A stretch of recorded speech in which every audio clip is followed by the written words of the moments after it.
Yeah, I was an old 17. Gordon Barker joined the Navy his senior year in high school in 1943. 3 months before graduation, he was on his way into history. Barker was assigned to the destroyer, the USS Fitch, destined to be one of the very first ships to reach the Normandy coast on D-Day. Arriving off Utah Beach early in the morning of June 6, 1944, the Fitch followed the minesweepers through the channels to within 2,000 yards of the coast.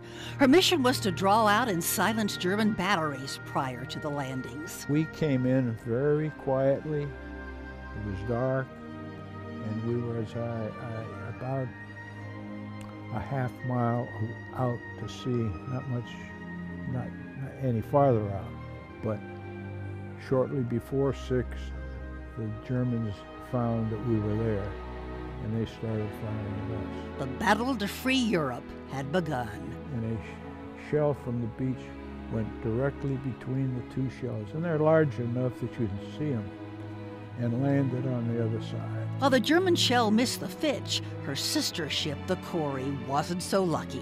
They got hit with shore batteries right in the middle, and it just blew up. The Fitch laid smoke screens in front of the Cory to hide it from enemy fire while it rescued its crew. And they were out there, some of them as long as 2 hours, before we could get them all up aboard. In addition to being one of the very first ships in the invasion and rescuing the crew of the Cory, the Fitch fought the Germans until they were completely out of shells. We fired so much that the guns got hot and the paint blistered off of them.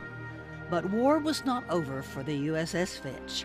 As fighting was winding down in Europe, the ship's new assignment would take Gordon Barker into the most historic stage of all.